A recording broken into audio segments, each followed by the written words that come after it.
wabarakatuh.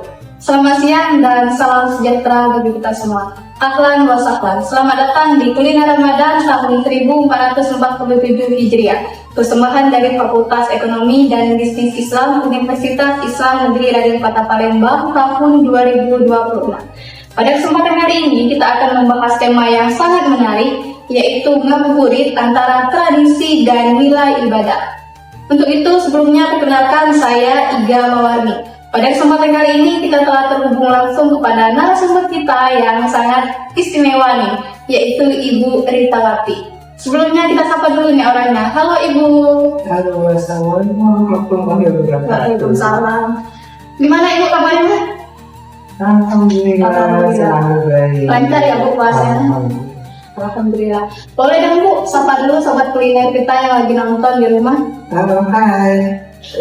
Sekarang kita sedang bincang-bincang ibadah ya. Bincang-bincang ibadah dengan tema tadi Ngabuburit. Iya. Selamat ketemu dan selamat menikmati perbincangan ibadah. Ibu, apa sih Bu menurut pandangan Ibu sendiri ini makna ngabuburit ini dalam perspektif budaya dan agama Islam? Sebetulnya kalau kita bicara ngabuburit itu bahasa daerah ya, tapi itu menjadi bahasa yang memasyarakat. Kenapa? Karena itu dikaitkan ngabuburit itu artinya ya acara kumpul-kumpul. Terus acara kumpul-kumpul itu ada maknanya bahwa ada makna kebersamaan, ada makna gotong royong, terus ada makna sosial. Nah, kemudian dikaitkan dengan agama. Kenapa? Karena di situ ngabuburit artinya kumpul-kumpul. Ya, itu kan bahasa Sunda ya.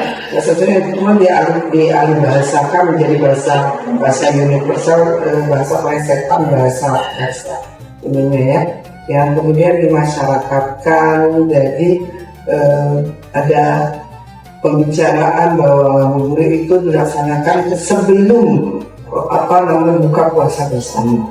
Nah, jadi acara kumpul-kumpul kalau dikaitkan dengan nikmat ibadah, di situ kebersamaannya apa? Saling menikmati buka bersama. Artinya buka bersama itu penikmatan takjil.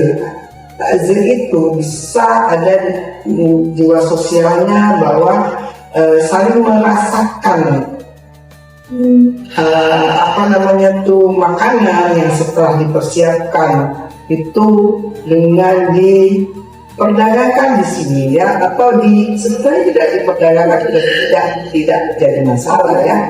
Jadi karena ada takjil di situ atau ada makanan untuk persiapan buka puasa, kemudian menjadi pemasyarakat karena ya tadi ada nikmat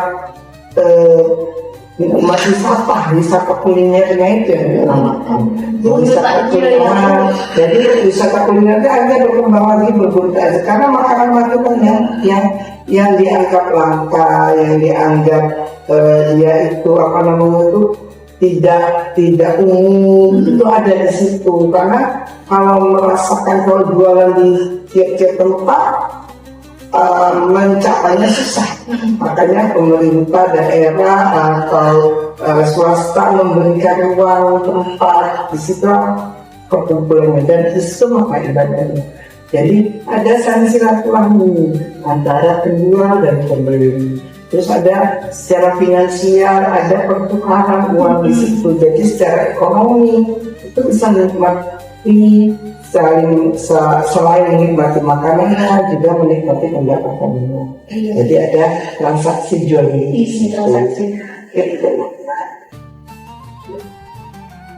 Kita ini kan sebagai individu yang bermasyarakat seringkali menghabiskan waktu ngabuburit itu dengan banyak kegiatan. Nah, bagaimana sih Bu caranya agar ngabuburit ini tetap memiliki nilai ibadah? Jadi bukan hanya sekedar menunggu aktivitas kita. Jalan-jalannya ya. Di tempat saya, iya betul. Di tempat saya dekat rumah saya itu kan kaki ya. Jadi dulu tuh memang tempat para mahasiswa atau anak muda berkumpul. Kemudian dijadikan tempat ngabuburit sekarang ya, karena di situ dijual takjil atau makanan ringan.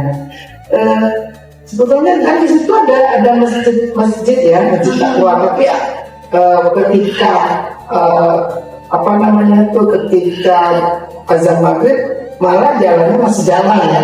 Tapi sebetulnya pemaknaan ibadahnya itu menjadi semangat kebersamaan berinteraksi.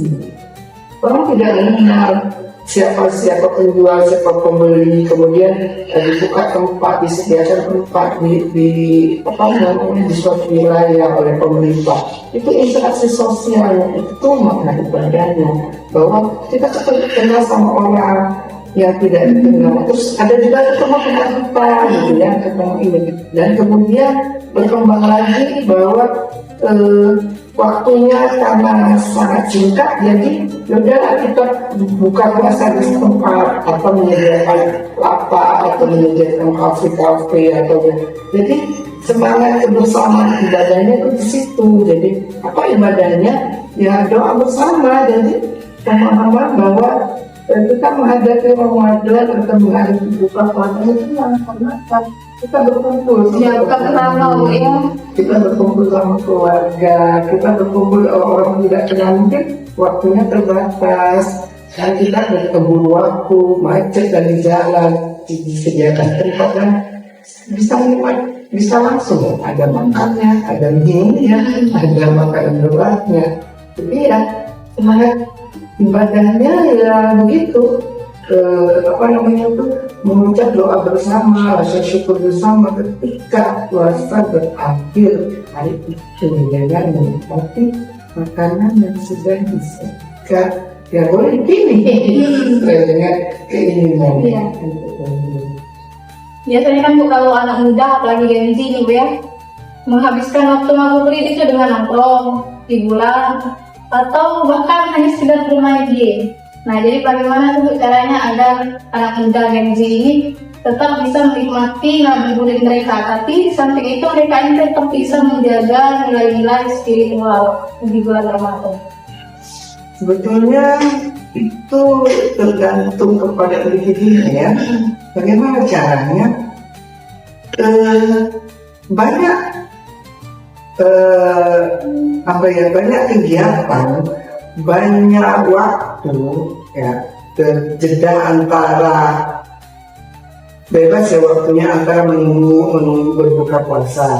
Banyak cara untuk menikmati atau menghabiskan waktu untuk menunggu berbuka puasa.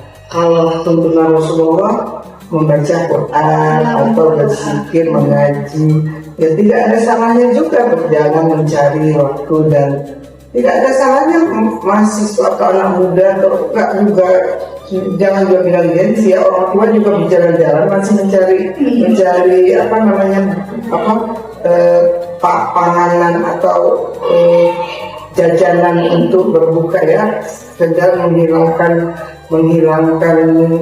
rasa keinginan untuk membeli ya. Nah kemudian bagaimana caranya? Apakah ada nilai ibadah dengan main game dan sebenarnya itu nilai ibadah kalau kita di dalam hati secara pribadi. Nilai ibadah itu tidak harus ditonjolkan ngomong dan tidak harus semuanya di masjid. Allah itu ada di diri kita loh. Jadi kalau kita sambil main game kita berzikir ya apa salahnya? Zikir itu kan tidak mesti harus memegang tasbih.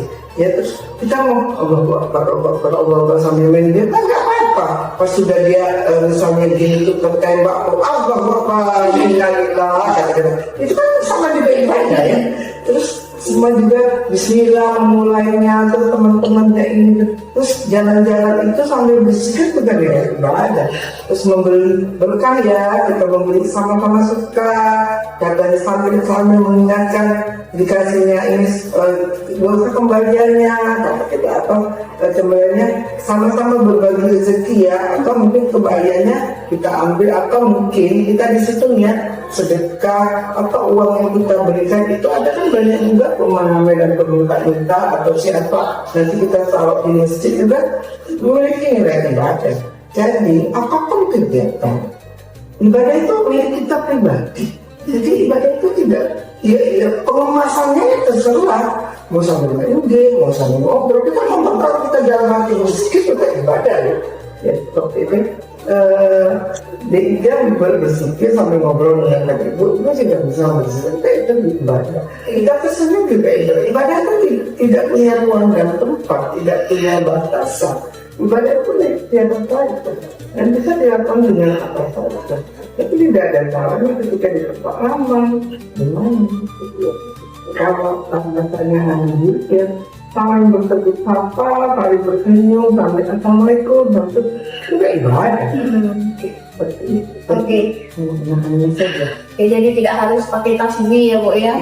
Dan tidak harus, aku lagi ini loh, batal wudhu, ya aku lagi berwudhu, jangan senggol-senggol. Tidak harus begitu, kan? Boleh sambil berwudhu, sambil ini kan bisa saja. Tidak terbatas ruang tempat dan peristiwa. Oke, Ibu. Sangat menarik dan inspiratif sekali penjelasan. Terakhir nih Ibu, apa pesan dan harapan Ibu untuk sobat kuliner yang lagi nonton Ibu, agar ini ngabuburit ini tidak hanya menjadi kebiasaan juga, tetapi juga bisa menjadi nilai-nilai kebaikan.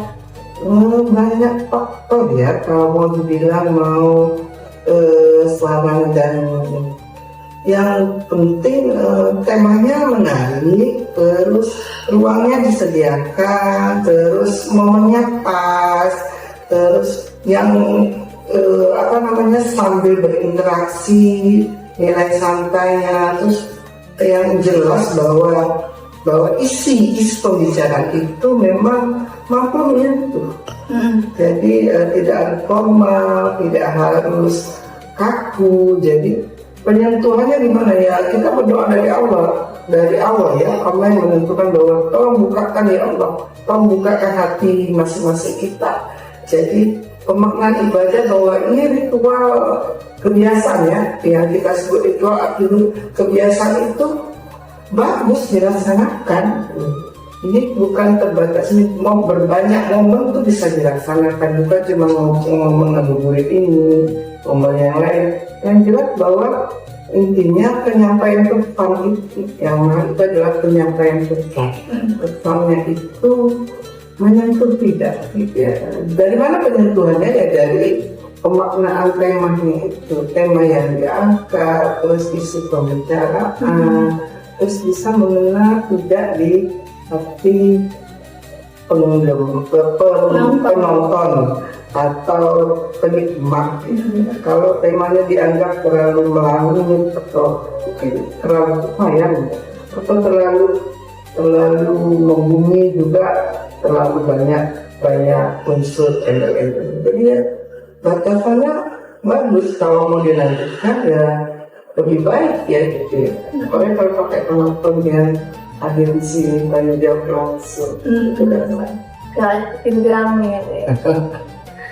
Oke, dari apa yang telah disampaikan tadi kita dapat belajar bahwa ngabuburit antara tradisi dan ibadah ini bukan hanya sekedar momentum kita untuk menunggu waktu berbuka puasa saja, tapi juga bisa menjadi kesempatan yang sangat luas, yang sangat besar bagi kita semua untuk meningkatkan keimanan, ketakwaan, dan mendekatkan diri kepada Allah Subhanahu wa Ta'ala. Untuk itu, Ija ucapin terima kasih banyak Ibu sudah hadir di sini, bisa meluangkan waktunya di siang hari ini. Oke, mungkin kita cukupkan dulu sampai di sini Bu ya, mengingat sebentar lagi waktu kita zuhur. Iya betul. Penting ibadah itu adalah bagaimana diri mengenal Allah, mengenal Tuhannya, mengenal dirinya, dan jangan lupa rasa syukur. Ibu bersyukur sudah ketemu Ika, jadi Ika juga mungkin Ika juga bersyukur. Semuanya nggak pernah ya Ibu, tapi jadi interaksi sosialnya ada di sini dengan temanya, dengan momennya, bahwa di sini sedang merasakan ngabuburit. Sembari menunggu waktu kita berbuka gitu ya. Semoga dari apa yang telah disampaikan tadi dapat memberikan motivasi, menginspirasi, dan juga dapat menambah wawasan bagi kita semua. Saya, Iga Mawarni, mewakili seluruh kerabat yang telah bertugas mengucapkan banyak terima kasih atas kebersamaan Sobat Kuliner Ramadan. Selamat menunaikan ibadah puasa 1447 Hijriah. Assalamualaikum warahmatullahi wabarakatuh.